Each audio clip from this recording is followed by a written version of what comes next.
Subscribe कीजिए हमारे channel study stars को और लेटेस्ट वीडियो के लिए इस बेल आइकन को क्लिक कीजिए। हेलो स्टूडेंट, मैं दीपेश केसरवानी आज आपको अपने इस यूट्यूब चैनल स्टडी स्टार्स में छत्तीसगढ़ के साहित्य एवं साहित्यकार के बारे में बताने वाला हूँ। ये एमसीक्यू टाइप का क्वेश्चन है और एक क्वेश्चन जो है सीजीपीएससी में अक्सर पूछा जाता है। मिनिमम एक क्वेश्चन, कई बार ये ऐसा होता है कि 2 से 3 क्वेश्चन भी पूछे जाते हैं, तो इसे जरूर याद रखिएगा साहित्य एवं साहित्यकार के बारे में। इसमें हम कुछ क्वेश्चन देखते हैं। आगे अगर आप वीडियो आपको पसंद आएगा तो और भी क्वेश्चन देखेंगे। पहले देखते हैं क्वेश्चन नंबर 1, श्यामा प्रसाद के रचयिता कौन है। देखिए, श्यामा प्रसाद कृति है जिसके रचयिता कौन है। इसके रचयिता है ठाकुर जगमोहन सिंह। इंपॉर्टेंट है, एग्जाम में पूछा जा चुका है, इसलिए इसे याद रखिएगा। सीजीपीएससी ने 2015 में इसे पूछा था। प्रीलिम्स एग्जाम सीजीपीएससी में 2015 में इसे पूछा था। आगे देखते हैं अगला प्रश्न, छत्तीसगढ़ के व्याकरण लेखक कौन है। तो देखिए, छत्तीसगढ़ के व्याकरण लेखक जो है वो है हीरालाल काव्योपाध्याय। हीरालाल काव्योपाध्याय के बारे में बात करें तो इन्हें छत्तीसगढ़ का पाणिनि कहा जाता है। आपने पढ़ाई होगा हिस्ट्री में, पाणिनि किसे कहा जाता है, तो पाणिनि ने बहुत सारी रचना की थी। उसी प्रकार छत्तीसगढ़ की पाणिनि जो है हीरालाल काव्योपाध्याय को कहा जाता है। और साथ ही इन्होंने 1885 में छत्तीसगढ़ी के प्रथम व्याकरण लेखक हुए हैं। तो 1885 में इन्होंने छत्तीसगढ़ी में व्याकरण लिखा था, इस कारण इनका नाम काफी फेमस है, ये भी याद रखिएगा। फिर है तीसरा क्वेश्चन, छत्तीसगढ़ के इस विभूति को अंतर्मन के कवि की उपाधि प्राप्त है। तो किसे अंतर्मन की कवि की उपाधि प्राप्त है, तो गजानन माधव मुक्तिबोध। ये भी महत्वपूर्ण व्यक्तित्व है, इन्हें भी याद रखिएगा कि गजानन माधव मुक्तिबोध को अंतर्मन की कवि की उपाधि प्राप्त है। इनके कुछ अच्छे रचना है, आगे हम देखेंगे।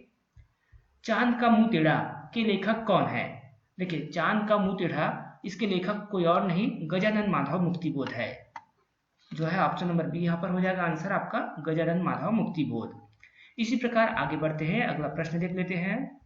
निम्न में से कौन एक गजानन माधव मुक्तिबोध की रचना नहीं है। नहीं है बोला है, तो देखिए, चांद का मुंह टेढ़ा हमने देखा अभी है यहाँ पर, तो ये तो है। एक साहित्यिक डायरी, काफी अच्छा रचना है, ये भी है। कामयानी एक पुनर्विचार, ये भी इनकी रचना है। लेकिन खूब तमाशा, ये जो है इनकी रचना नहीं है, ये जो है गोपाल मिश्र जी की रचना है। और ये भी एग्जाम में पूछा गया है, जो खूब तमाशा है किनकी रचना है, तो गोपाल मिश्र जी की रचना है, तो इसे भी आप याद रखिएगा। आगे बढ़ते हैं अगला प्रश्न की तरफ और देखते हैं। देखिए, अब है क्वेश्चन नंबर 6, प्रथम छत्तीसगढ़ी व्याकरण हीरालाल काव्योपाध्याय ने किस सन में लिखी। देखिए, इसको किस सन में लिखा था, तो 1885 में। अभी मैंने ऊपर आपको बताया था छत्तीसगढ़ी व्याकरण के प्रथम लेखक कौन है, तो हीरालाल काव्योपाध्याय। और इन्होंने कब की इसकी रचना, तो 1885 में की है।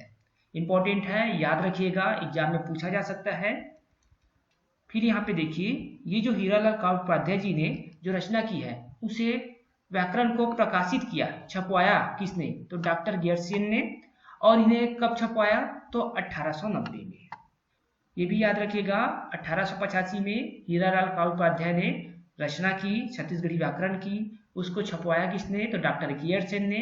और कब इसे छपवाया, तो 1890 में। चलिए आगे बढ़ते हैं, अगला प्रश्न देख लेते हैं। इस राज्य की बोली में रचित कविता, अब इस राज्य की बोली क्या है, छत्तीसगढ़ी, तो छत्तीसगढ़ी में रचित कविता संग्रह सुरता के चंदन के गीतकार इनमें से कौन थे। तो देखिए, ये काफी इंपॉर्टेंट है और इसका आंसर हो जाएगा option number D, Hari Thakur. संग्रह सुरता के चंदन और भी इनकी रचना है, तो ये है हरि ठाकुर। याद रखिएगा, ये भी एग्जाम के लिए महत्वपूर्ण है। सबसे इंपॉर्टेंट जो बहुत ही सरल है, याद रहेगा आपको, छत्तीसगढ़ी दानलीला एक काव्यगत कृति लिखी गई है, तो किसके द्वारा लिखी गई है, तो हर कोई जानता है, पंडित सुंदरलाल शर्मा के द्वारा। काफी इंपॉर्टेंट और इजी क्वेश्चन है, ये सभी को याद रहता है जनरली। आगे बढ़ते हैं, नौकर की कमीज किसकी रचना है। तो देखिए, ये भी एग्जाम में पूछा जा चुका है कि नौकर की कमीज किसकी रचना है, तो विनोद कुमार शुक्ल। इसका भी यहाँ पे नाम याद रखिएगा, विनोद कुमार शुक्ल की रचना है नौकर की कमीज। अगले क्वेश्चन की तरफ आगे बढ़ जाते हैं। देखिए, अभी हमने देखा छत्तीसगढ़ी दान लीला किसकी कृति है, तो वो है पंडित सुंदरलाल शर्मा जी की। लेकिन इसमें किस चीज में केंद्रित किया गया है, रचना जो है पूरी तरह किस पर फोकस है, तो है भगवान श्री कृष्ण पर। ऑप्शन नंबर सी यहाँ पे आंसर हो जाएगा, भगवान श्री कृष्ण पर ये जो है रचना केंद्रित है। अगला प्रश्न देख लेते हैं हम लोग। क्वेश्चन नंबर 12 है, छत्तीसगढ़ के निम्नलिखित किस व्यक्ति ने गांधी मीमांसा नामक ग्रंथ की रचना की थी? देखिए, गांधी मीमांसा काफी इंपॉर्टेंट है और किन्होंने इसकी रचना की थी? तो रामदयाल तिवारी ने। इंपॉर्टेंट है, रामदयाल तिवारी ने इसकी रचना की थी गांधी मीमांसा की। एग्जाम में ये क्वेश्चन पूछा जा चुका है, इसलिए इसे अच्छे से याद रखिएगा। नाम में कभी कंफ्यूज मत होइएगा राम गोपाल तिवारी और रामदयाल तिवारी में। तो आंसर जो है रामदयाल तिवारी है।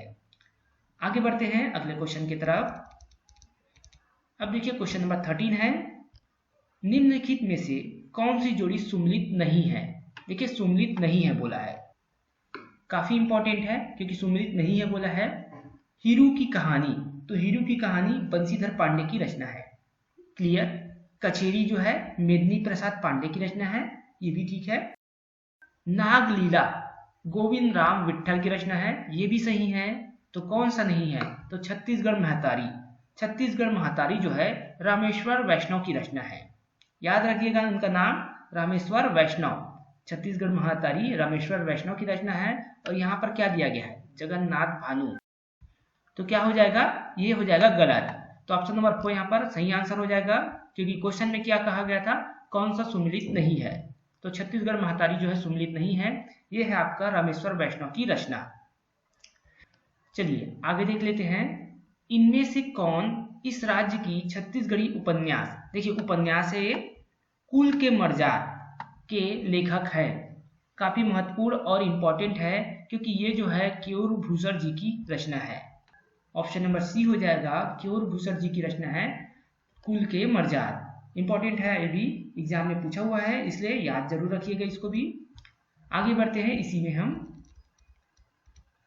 अब देखते हैं छत्तीसगढ़ के कौन से लेखक छंद शास्त्री है।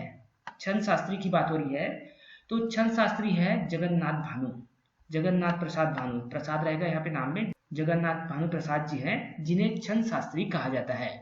तो ये भी इंपॉर्टेंट हो जाता है आपके एग्जाम के दृष्टिकोण से। देखिए, शुरू में ही मैंने बताया था आपको कि छत्तीसगढ़ की पाणनी किसे कहा जाता है? तो हीरालाल काव्य उपाध्याय को कहा जाता है, क्योंकि उन्होंने 1885 में छत्तीसगढ़ी के व्याकरण की रचना की थी, जिसका प्रकाशन या फिर जिसने छपवाया था वो गियरसेन थे। ये सारी चीज मैंने अभी ऊपर आपको पढ़ाया तो बताया है। तो इंपॉर्टेंट है, छत्तीसगढ़ की पाणनी किसे कहा जाता है? तो हीरालाल काव्य उपाध्याय जी को कहा जाता है। तो ये इंपॉर्टेंट है आपके लिए, याद जरूर रखिएगा इसको। आगे बढ़ते हैं अगले प्रश्न की तरफ। साहित्यकार जगन्नाथ प्रसाद भानु की प्रथम कृति है। अब देखिए कौन सी कृति इनकी प्रथम कृति है।